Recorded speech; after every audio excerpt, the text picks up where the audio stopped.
Après, il va falloir trouver votre psy. Et là, vous ouvrez les pages jaunes, vous cherchez sur Internet, il y a des psychologues, des psychiatres, des psychopraticiens, des psychanalystes, des psychothérapeutes, des thérapeutes de couple, des thérapeutes en thérapie brève, des praticiens de l'hypnose, des sophrologues, tout ça un peu mélangé, vous ne savez pas très bien vous y repérer, vous ne savez pas très bien qui fait quoi, qui a quelle compétence, est-ce que ça va correspondre à ce dont vous avez besoin, est-ce que la personne a de la bouteille, bon, ça fait déjà pas mal de choses.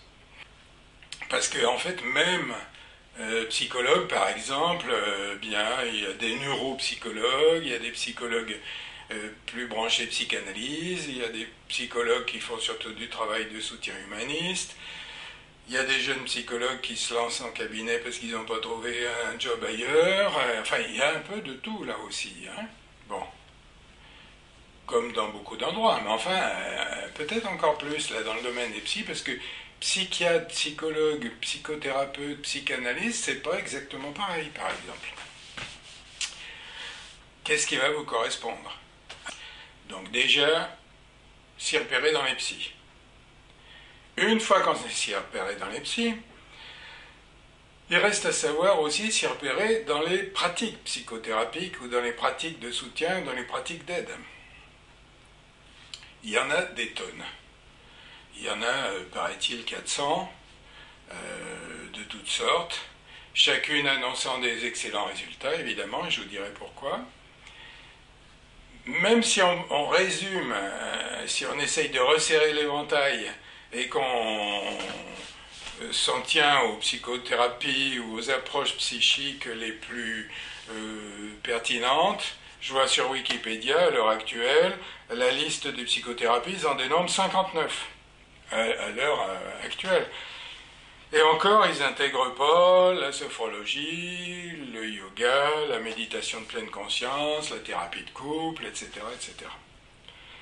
Alors, en plus, toutes ces psychothérapies soulignent leurs spécificités, leurs différences. Elles ont toutes des bonnes raisons pour dire qu'elles sont excellentes. Pourquoi? On va voir.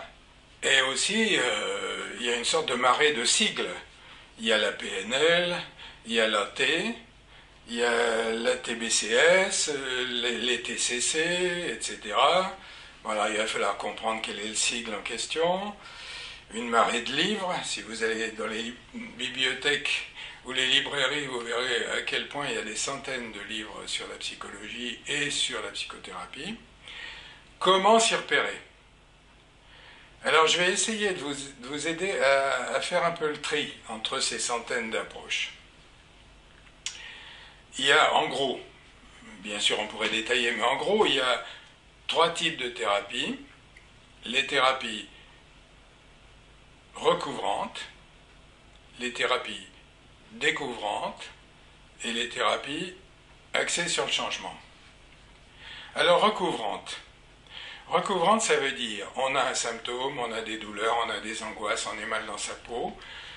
Recouvrantes, ça va essayer de calmer le jeu, de recouvrir le symptôme, de recouvrir la pathologie par quelque chose qui va calmer le jeu. Alors, ça va être de la relaxation, ça va être de la visualisation positive, ça va être des maximes auxquelles on va s'accrocher pour essayer de ne plus souffrir, de ne plus penser à ses angoisses, à ses phobies, à ses craintes. Bon, d'une certaine manière, les anxiolytiques, les antidépresseurs, tous les médicaments sont des approches recouvrantes, c'est-à-dire on va essayer de stopper le symptôme, de stopper les angoisses, de stopper la dépression, de calmer le jeu. C'est tentant. En tant que patient, il y a bien une chose à laquelle on aspire, c'est que ça s'arrête. Le problème, c'est que recouvrant, souvent ça ne tient pas longtemps, parce qu'en fait, on s'est contenté de mettre un pansement sur quelque chose qui fait souffrir, sans véritablement en comprendre les origines et le travailler pour le faire changer. Hein. Donc, il y a ça. Est-ce que je vais faire de la relaxation, faire de la sophrologie, faire des tas de choses comme ça, et me calmer très vite, mais si ça ne tient pas, est-ce que ça vaut le coup? Donc tout un tas de thérapies qui sont recouvrantes. Il y a tout un tas de thérapies qui sont découvrantes. C'est-à-dire au contraire, elles vont essayer d'aller sous le symptôme et de voir, de découvrir l'origine, d'aller vers l'abcès douloureux qui suscite la fièvre, qui suscite je ne sais quoi, hein, si on prend cette comparaison, et qui vont vous inciter à aller vers l'émotionnel que vous essayez de contenir tant bien que mal. Alors le cri primal, la psychanalyse, l'analyse bioénergétique, le psychodrame, enfin il y a plein d'approches découvrantes, qui sont tout le contraire de la méthode Coué par exemple. Hein. C'est bien, mais aussi c'est inquiétant, parce qu'on va aller vers ce qui fait souffrir, on ne sait pas combien de temps ça va durer, on ne sait pas non plus si ça ne va pas faire trop mal d'aller retrouver ces racines-là, etc. Donc il faut vraiment être en confiance avec le psy et avec la méthode pour oser y aller, quoi. Et il y a un troisième type de thérapie qui a été qui est relativement récent, enfin si on peut dire à l'échelle des thérapies, qui sont les thérapies de changement, axées sur le changement. En particulier toutes les méthodes de Palo Alto, la systémique, etc. C'est-à-dire l'idée c'est que peut-être il faut pas forcément trouver les origines, pas forcément recouvrir le symptôme, mais aborder le problème dans lequel on est pris d'une façon différente, et que ce changement d'attitude et ce changement de façon de faire va amener une transformation de ce qui auparavant était le problème dans lequel on était coincé. Découvrante, recouvrante, changement. Il y a déjà un choix à faire entre ces différentes approches.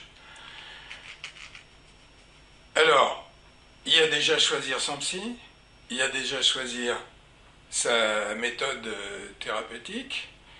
Autrement dit, la personne qu'on va consulter, quel savoir elle a acquis, et aussi quel savoir-faire elle pratique. Le problème, c'est que ça ne suffit pas. Le problème, c'est que dans toutes ces psychothérapies, un des éléments fondamentaux, c'est le savoir-être, c'est la qualité de la personnalité du psy. Et ça, c'est vachement difficile à repérer. Et je vous dirai comment faire. Parce que, en fait, c'est un élément fondamental. Pourquoi? Pourquoi c'est fondamental? Alors qu'on pourrait dire, il y a tel problème, il faut appliquer telle technique et ça va donner telle solution. Ça serait bien, mais ça serait trop simple. En réalité, dès qu'on est en relation avec quelqu'un, dans une relation étroite pour essayer de régler un problème, on est pris, quoi qu'il arrive, par l'effet Rosenthal. Rosenthal, c'est un psychologue qui a montré par des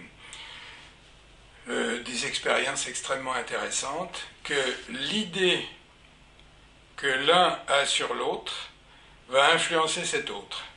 Je m'explique. Si vous pensez que votre voisin c'est quelqu'un de sympa, de bien, de prêt à vous aider, etc., au bout d'un moment, il va se comporter comme ça envers vous. Parce que votre idée sur lui va se transmettre non-verbalement et que, quelque part, ça crée le chemin pour se comporter de la manière dont vous vous attendez à ce que le voisin se comporte. Si vous pensez que c'est un sale con dangereux et paranoïaque, au bout d'un moment, il va se comporter comme un sale con dangereux et paranoïaque. Parce que, en fait, tous les messages que vous allez envoyer quand vous êtes en interaction avec lui, messages non-verbaux, et verbaux éventuellement, mais non-verbaux, vont l'inciter à se positionner différemment dans la relation avec vous. Rosenthal a montré des choses absolument ahurissantes, comme par exemple l'expérience suivante. Il dit à un groupe d'étudiants, vous savez, en fac de psycho, assez souvent on fait des études avec des rats, etc. Alors il leur donne un groupe de 6 rats, Et puis il leur dit, voilà, ceux-là, ils sont vachement sélectionnés, ils sont extraordinaires, ils ont vraiment des capacités formidables. Et puis ensuite, il prend un autre groupe d'étudiants et il leur donne 6 rats, en leur disant, vous savez, ces rats, c'est le bas du panier, il n'y a vraiment rien à attendre, on verra ce qu'ils feront dans l'expérience du labyrinthe. Naturellement, les rats étaient choisis au hasard. Or, le groupe de rats sélectionnés comme étant les meilleurs ont eu des résultats formidables, et le groupe de rats sélectionnés comme étant vraiment nuls ont eu des résultats totalement nuls. Il y a même certains rats qui n'ont même pas pris le départ. Et ce n'étaient pas des résultats faussés par l'observation, c'était les résultats objectifs, le temps qu'ils avaient mis pour sortir du labyrinthe, etc. Ça veut dire que l'a priori que les étudiants avaient sur ces animaux a influencé le résultat de ces animaux. Secondairement, on s'est aperçu que les étudiants qui croyaient qu'ils avaient des rats très pointus, très intelligents, les ont entourés de beaucoup plus d'attention, de caresses, etc., ce qui n'était pas le cas dans l'autre groupe. Bon, déjà, une influence totalement étonnante. Rosenthal a montré aussi, en faisant le même genre de test, en faisant que des instituteurs avaient eu, soi-disant par erreur, les résultats des tests de QI des enfants dont ils allaient s'occuper, et résultat qui donnait 20% à peu près de la classe qui était vraiment avec un très bon potentiel, alors que ça avait été distribué au hasard. Et ces 20%, dont la seule variable c'était que le prof s'attendait à ce qu'ils aient des bons résultats, ont eu des nettement bons résultats, nettement meilleurs. Et ce n'était pas seulement parce que le prof les a mieux notés, puisque des tests de QI passés plus tard ont montré que ces 20%-là avaient augmenté au niveau des tests de leur QI. Autrement dit, la variable qui consiste à avoir une idée a priori sur quelqu'un favorise le fait que ce quelqu'un corresponde à cette idée.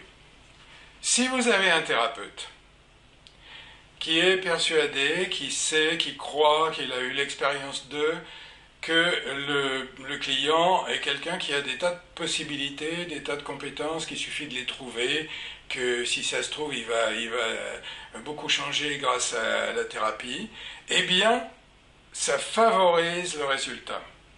Et inversement, si vous avez un psy qui se dit « Oui, mais alors attendez, avec l'étiquette psychopathologique que j'ai posée dans le DSM-5, visiblement il est très très handicapé », eh bien ça va favoriser la difficulté, ça va amener une difficulté pour le patient qui consulte à changer et à se voir autrement. Ce qui veut dire que le regard que le thérapeute a sur les gens qui le consultent et la façon dont il les aborde est un des éléments fondamentaux.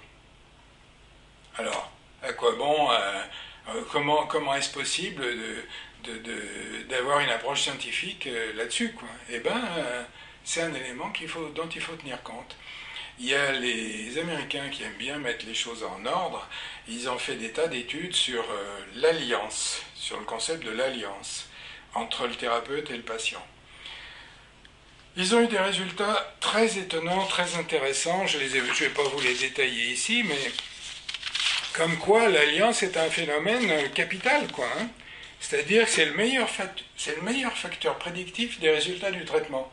S'il y a une bonne alliance avec le psy, avec le thérapeute, quel qu'il soit, à la limite, si les deux y croient, si le thérapeute est plein d'a priori positifs sur ce qui va se passer, même s'il ne les dit pas, bien entendu, hein, parce que s'il les dit, il risque de freiner ça, mais s'il ne les dit pas, mais qu'intérieurement il les a, et si le patient est persuadé qu'il est au bon endroit avec un bon thérapeute et une bonne approche, eh bien, 40% du résultat tiennent à ça, tiennent au fait que il y a une bonne alliance dès le début.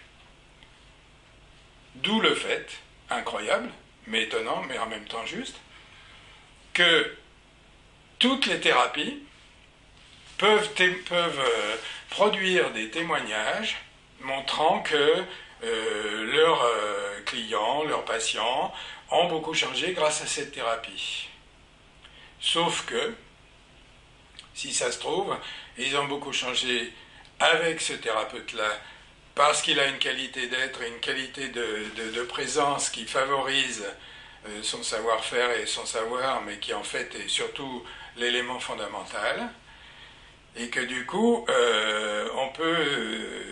on va avoir des thérapies qui auront toutes des résultats, sans que ça puisse nous dire à nous, qui allons consulter, qu'est-ce qui va être le plus adéquat pour nous. Alors il y a quand même une nuance à mon avis, et puis je vais vous en détailler un peu plus ça dans le futur. Il y a quand même une nuance, et toutes les thérapies ne donnent pas des résultats qui tiennent. Il y a des thérapies, en particulier toutes celles qui sont basées sur l'effet placebo, sur le fait qu'on y croit, et que vraiment, du coup, ça suscite en nous des énergies de guérison. Toutes ces thérapies-là ont d'assez bonnes chances que le changement qui a été initié par la thérapie ne tienne pas dans le temps. Parce qu'en fait, ce qui a changé, c'est la croyance et le fait de retrouver l'espoir et de retrouver la confiance dans le fait qu'on va y arriver, mais les soubassements n'auront pas été traités, et du coup, quelque part, ça ne va pas tenir.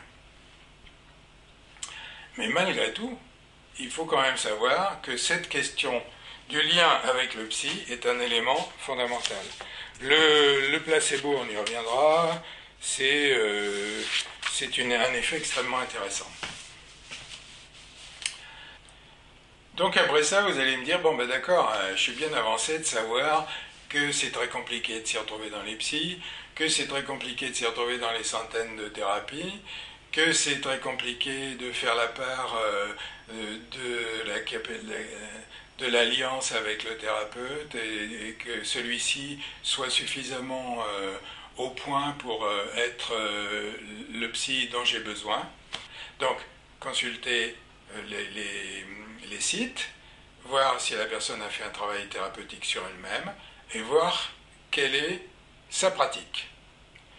Et ensuite, il va falloir que vous alliez voir quel est le type de pratique et qu'est-ce que ça donne. Alors le problème, c'est que, quel que soit le type de pratique que vous allez visiter, ils vont tous vous donner des bons résultats. Il y a depuis les plus inhabituels jusqu'aux plus classiques.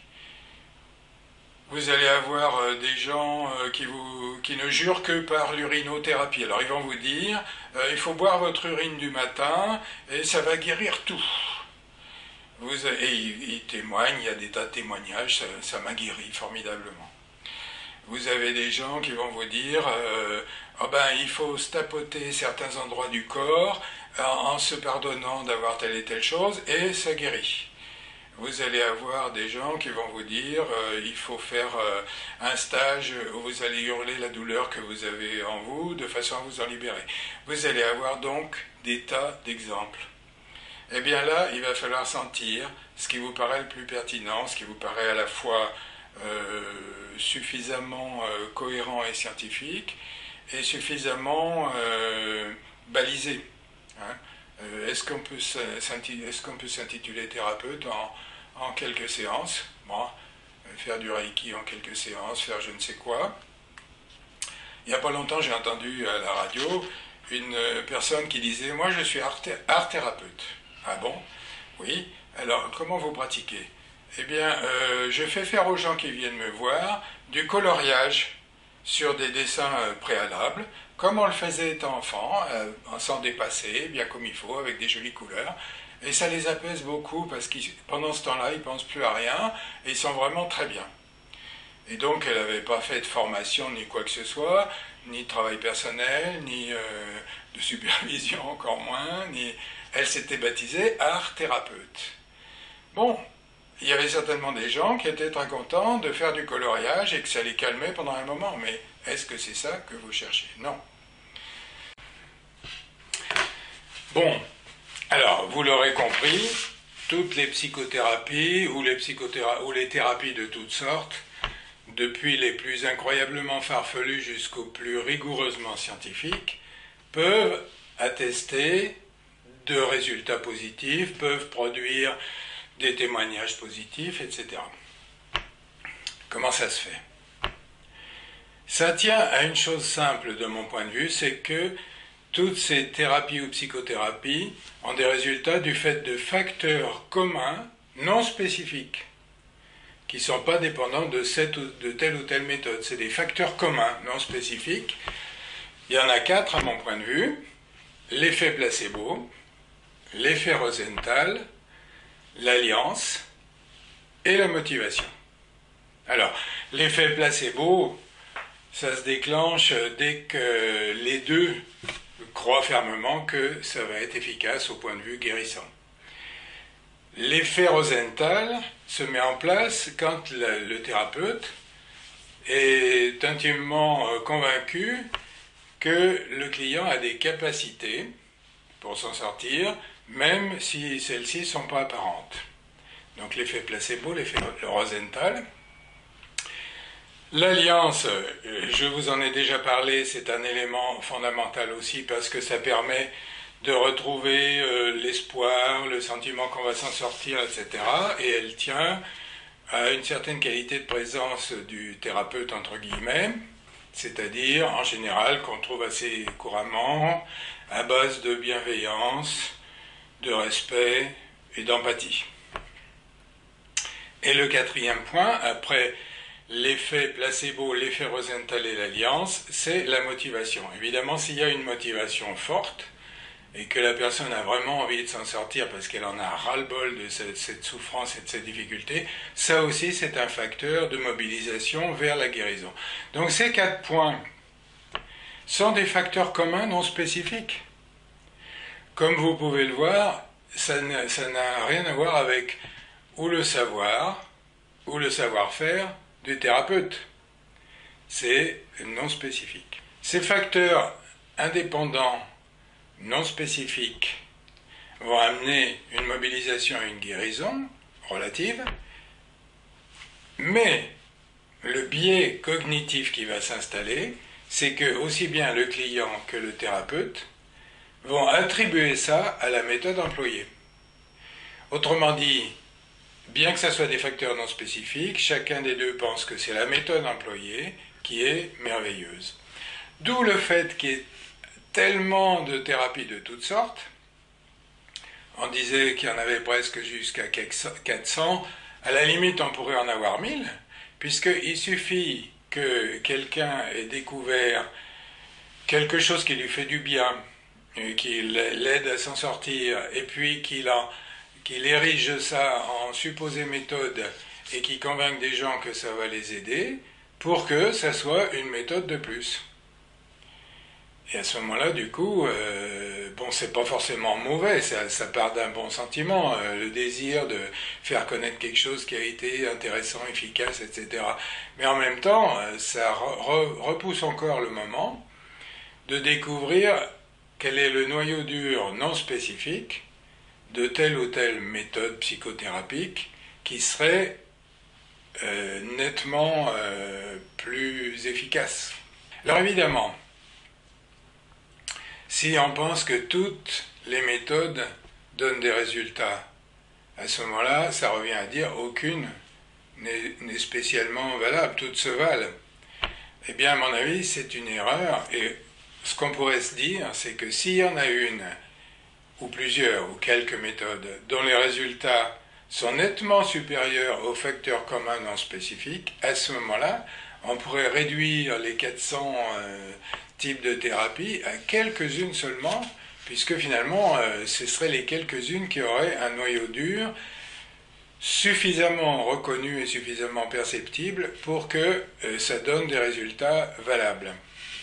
Eh bien, on peut reconnaître, à mon avis, ce type de thérapie à 2 choses. D'une part, cela donne des résultats durables.